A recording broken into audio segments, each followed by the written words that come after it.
Aletta Rochat is a certified world-class speaking coach, as well as an interview coach. She teaches clients how to breathe life into their presentations and to make their message crystal clear. She teaches her clients how to be noticed, remembered, and hired. Aletta is the author of Speak, Connect, Succeed. Build your reputation as you speak, as well as the Wedding Speaker's Guide. Aletta is an international director for Toastmasters International, as well as a distinguished Toastmaster. She has spoken and trained in over 21 countries. Her clients range from corporations wishing to improve their presentation skills to CEOs wanting to be more persuasive in their speeches. She has coached TEDx speakers, executives launching new products, and professors speaking at international conventions. Aletta is lucky enough to live in Cape Town. She is a keen runner who won't win any medals for speed. Welcome, Aletta. Can you confirm the audio by saying hello? Hello, everybody. Hello. Okay, so with the speech title, Find Your Inner Rooster, Aletta, the screen is yours. Thank you, thank you, thank you. It's such a joy to be with everyone this evening. CUCKOODOO Gurbinder, you and your team, thank you for putting together an event that I think will touch all of us in ways we probably can't imagine right at the outset of this meeting. I want to start off by shouting loudly, cock-a-doodle-doo! And I want to issue a disclaimer. My children are horrified that I'm talking to you about roosters.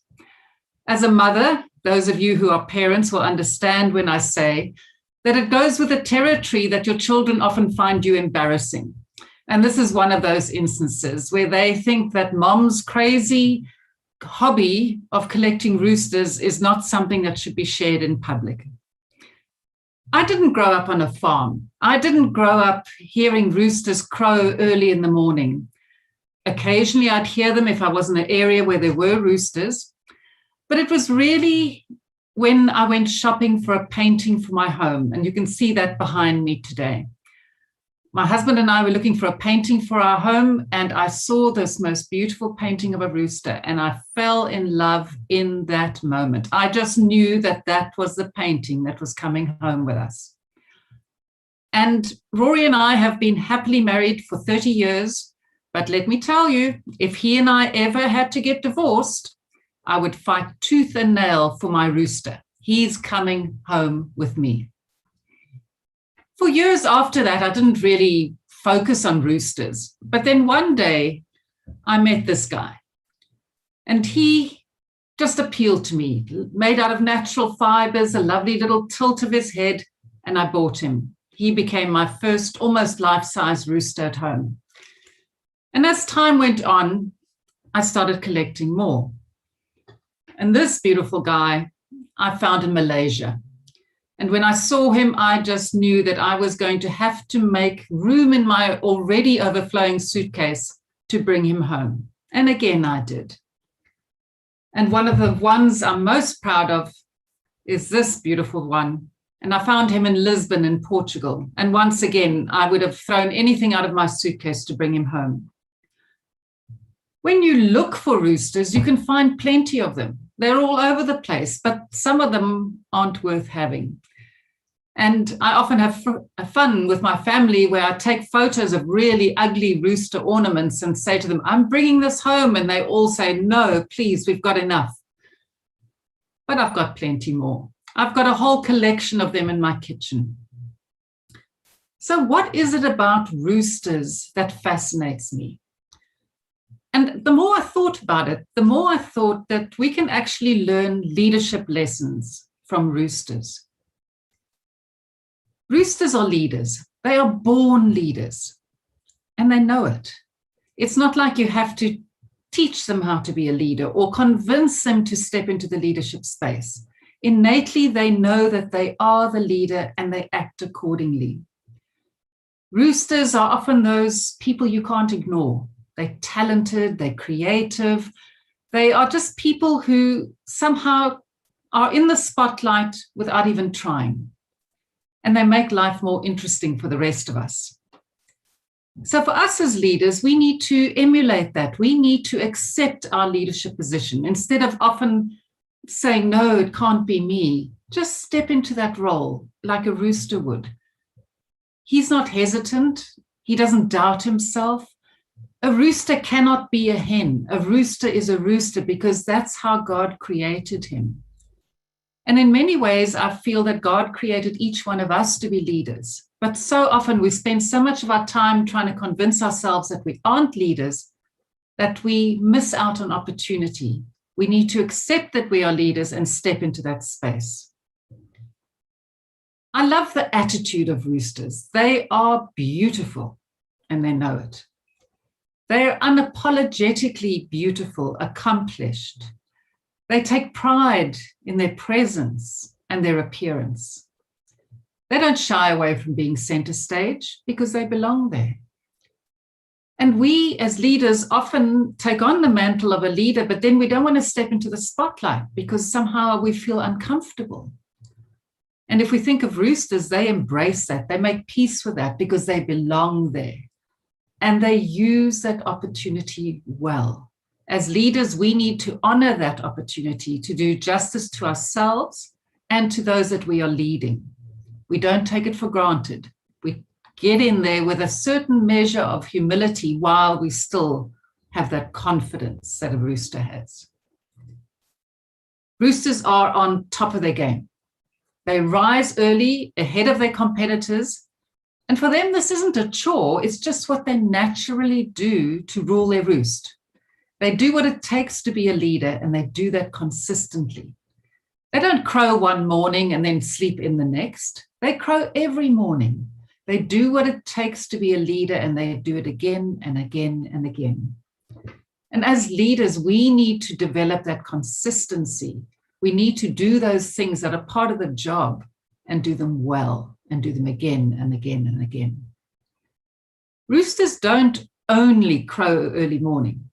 They crow often throughout the day to remind everybody else who's in charge. And as a leader, your brood needs to hear your voice, not all the time, but certainly when it matters most. We can't be silent as leaders. We have to communicate with those we are leading. Roosters, they are there for the greater good. They are well known to look after their flock or their brood. They'll alert that flock when danger comes, and they'll fight off almost any animal that threatens the hen or their eggs. They also protect the hens from one another by maintaining order. In fact, there's research that shows that hens are happier when a rooster is present. There's a structure and everybody understands the rules of the game. Roosters are revered in many cultures, and they're often a symbol of a new dawning and of good luck. In Korea, they are considered to be a good omen when spotted, and their willingness to fight until the end represents their strength and conviction, which obviously are admirable qualities that each one of us wants to have. And a lot of Koreans apparently get a rooster tattoo. What a wonderful idea, I thought. Well, no, I haven't got one yet, but it's something to consider for the future. As a rooster, be sure that you're constantly in touch with your brood. You can only look after them and protect them if you know their needs. And as a leader, you need to understand the dangers and the risks that you and your team are facing. You need to be willing to step in, if needed, to make a change or to protect them. So if roosters have all these admirable qualities, how do we channel or find our inner rooster? How do we embrace the leadership characteristics of a rooster? So here I'd invite you to play along.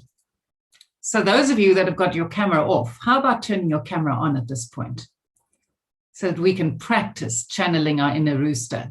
And Zoom Master, just a heads up, in a few minutes, I'd like to ask everyone to unmute themselves. So if you could make that possible a few minutes from now, I'd be deeply grateful. So the first thing you've got to do to channel your inner rooster is you've got to assume the pose. I've never seen a rooster slouching. So sit up a bit straighter as a rooster would and assume the pose of a rooster. They're proud and they strut their stuff. The next thing is you've got to assume the attitude of a rooster.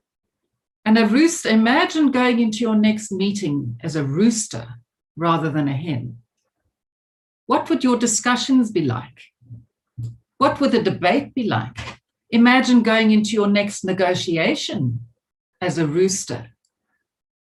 What would you tolerate? What would you ask for? What would you demand as your right? Imagine going into your next date, for those that you are dating, as a rooster rather than a hen. So you've got to assume the pose. You've got to take on the attitude. You've got to find something to crow about and make sure it's something that makes a difference to others, something that makes a difference in a positive way.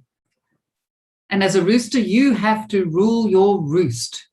And that includes being there for the well-being of those that you lead. And when you strut your stuff, understand just how fabulous you really are. And now comes the point that I'd like the Zoom masters to allow us to unmute. Because if we are going to be inner roosters, we have to make a noise.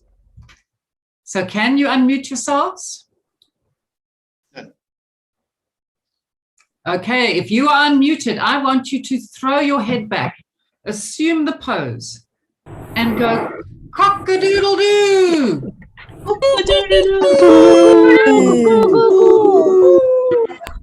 And once